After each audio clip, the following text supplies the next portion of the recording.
Dios los bendiga, hermanos, bienvenidos a Leamos la Biblia en un año. Ya nos falta poco, estamos casi terminando los evangelios. Vamos a leer las páginas de la 1245 a la 1248 y empezamos con una nota del editor, la semana final, martes por la tarde. Mientras que el largo día de enfrentamientos y enseñanzas llega a su fin, Jesús les dice a sus discípulos que falta solo 2 días para su muerte.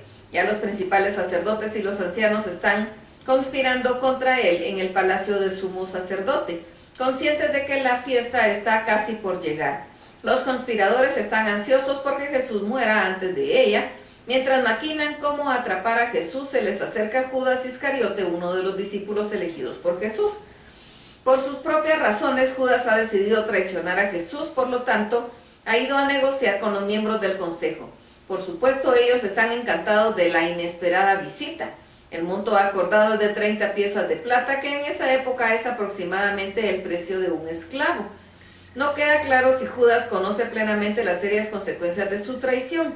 Una evidencia posterior indica que él pudo no haberse anticipado al hecho de que Jesús realmente moriría por causa de su traición. Sea como fuera, Judas al parecer es a su vez codicioso y deshonesto. Esto a pesar del hecho de que ha sido el tesorero de los discípulos. Veamos lo que nos dice la palabra, Mateo 26, 1 al 2. Cuando hubo acabado Jesús todas estas palabras, dijo a sus discípulos: sabéis que dentro de 2 días se celebra la Pascua y el Hijo del Hombre será entregado para ser crucificado. Mateo 26, 3 al 5. Entonces los principales sacerdotes y los escribas y los ancianos del pueblo se reunieron en el patio del sumo sacerdote llamado Caifás y tuvieron consejo para prender con engaño a Jesús y matarle. Pero decían: no durante la fiesta, para que no se haga alboroto en el pueblo. Mateo 26, 14 al 16 y Lucas 22, 3 al 6. Lucas. Y entró Satanás en Judas, por sobrenombre Iscariote, el cual era uno del número de los 12, y este fue y habló con los principales sacerdotes y los jefes de la guardia de cómo se lo entregaría. Mateo. Y le dijo: ¿Qué queréis? ¿Me queréis dar y yo os lo entregaré? Y ellos le asignaron 30 piezas de plata. Lucas. Y él se comprometió y buscaba una oportunidad para entregárselo a espaldas del pueblo. Otra nota del editor, la semana final, miércoles. Los sucesos precedentes de esta semana final parecen ser relatados por los escritores de los evangelios dentro de un claro contexto, ya sea el del domingo, del lunes o del martes, tal como han sido presentados. El momento exacto en que sucede después de estos acontecimientos, sin embargo, parece ser menos cierto. Juan en particular narra solo ligeramente los hechos comprendidos en la entrada triunfal de Jesús y así la última cena que Jesús comparte con sus discípulos, refiriéndose a diversas reacciones públicas durante este periodo. Juan advierte que a pesar de la enseñanza y de las obras milagrosas de Jesús, todavía hay mucha gente que no cree, que tiene miedo de reconocer su fe.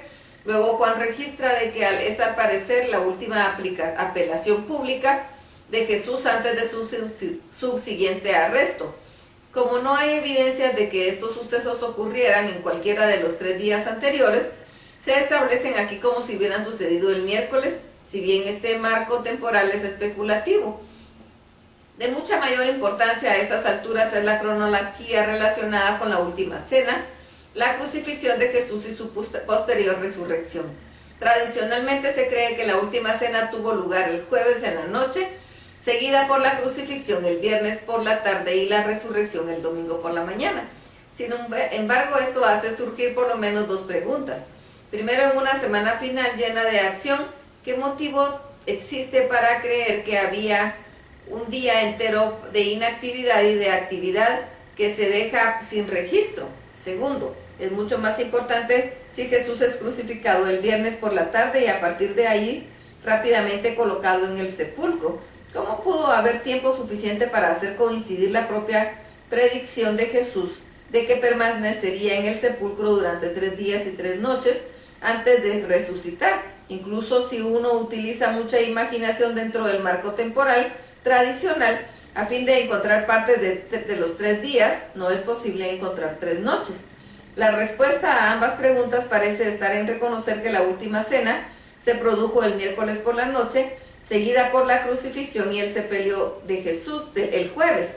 La aceptación de tal suposición requiere de una comprensión de la Pascua, la fiesta de los panes sin levadura, y se forma de que los judíos contaban el tiempo. En cuanto a esto último, el día judío comienza al atardecer de la noche anterior. Esto significa, por ejemplo, que nuestra noche del miércoles es en realidad jueves y que nuestra noche del jueves es en realidad viernes.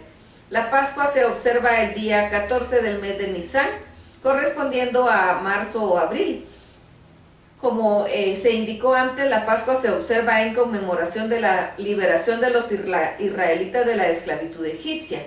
El nombre deriva de pasar por alto las casas de los israelitas cuando la muerte llegó al primogénito de la familia egipcia. Como parte de esa misma conmemoración, la Pascua es seguida por la fiesta de los panes sin levadura, de 7 días de duración, que les recuerda a los judíos de la huida de sus ancestros de Egipto, durante cuyo tiempo los israelitas solo comieron pan sin levadura.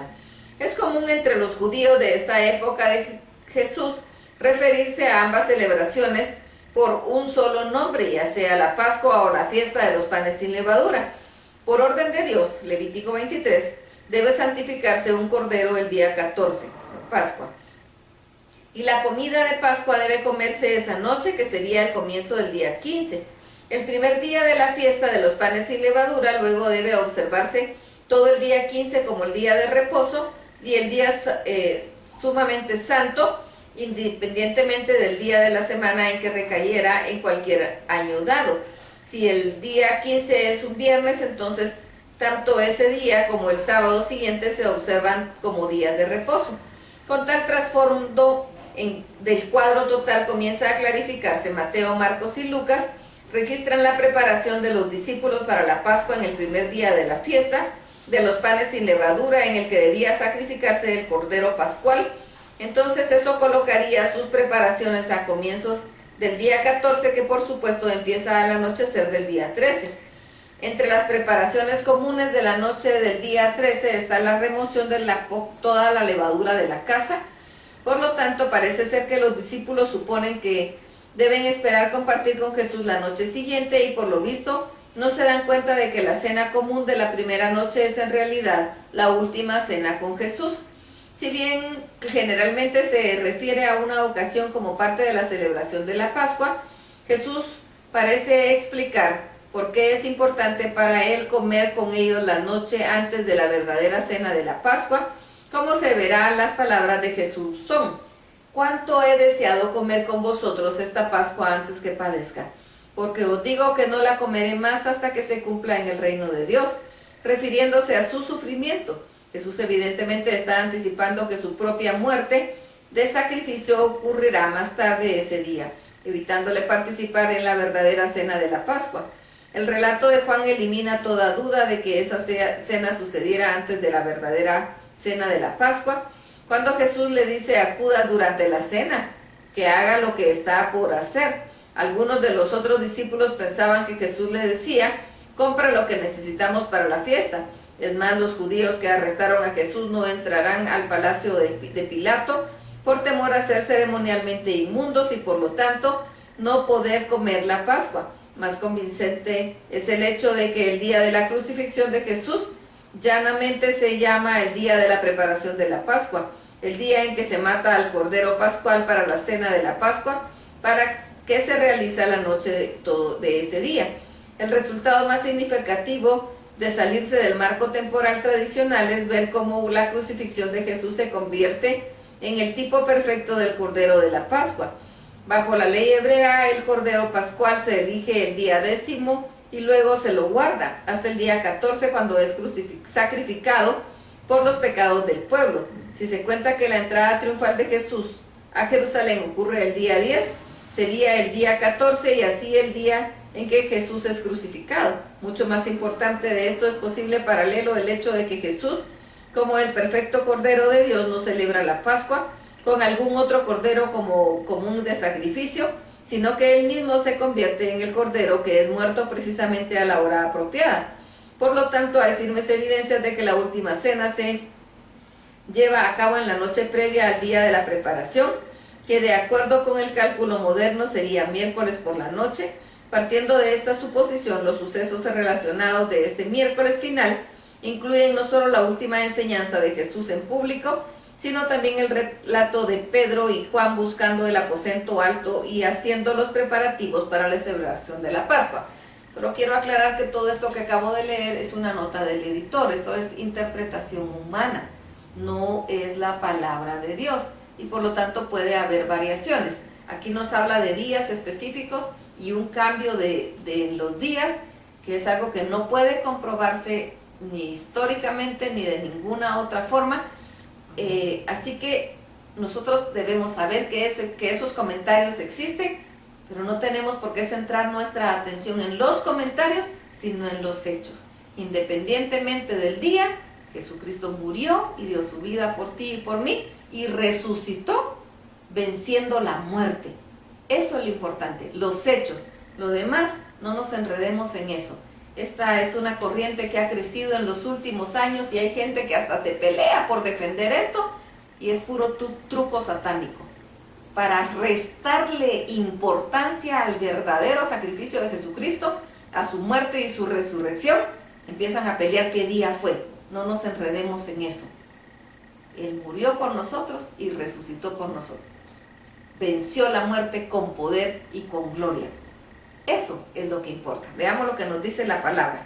Lucas 21, 37 al 38. Y enseñaba de día en el templo y de noche saliéndose estaba en el monte que se llama de los Olivos, y todo el pueblo venía a él por la mañana para oírle en el templo. Juan 12, 37. Pero a pesar de que había hecho tantas señales delante de ellos, no creían en él. Juan 12, 38 al 41.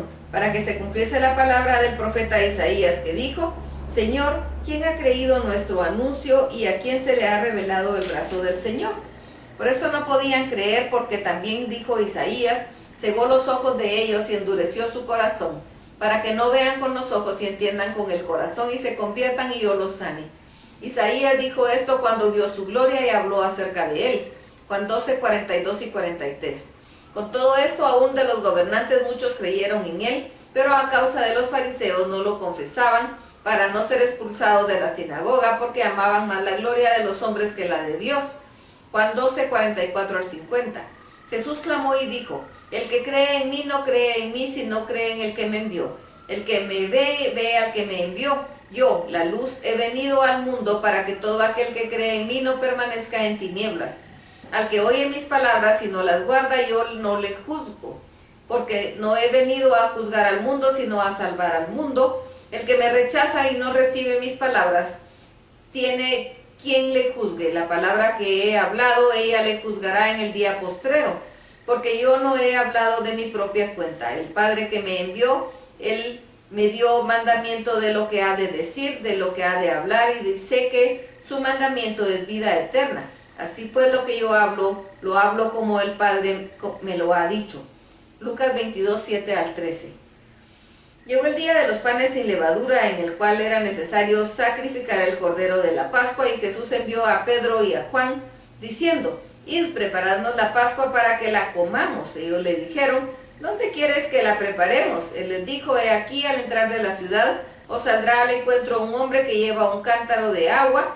Seguidle hasta la casa donde entrare, y decida al padre de la familia de esta casa: el maestro te dice, ¿dónde está el aposento donde ha de comer la Pascua con sus discípulos? Entonces él os mostrará un gran aposento alto, ya dispuesto, preparada ahí. Fueron pues y hallaron como él les había dicho, y prepararon la Pascua. Hasta aquí la lectura. Que el Señor los bendiga.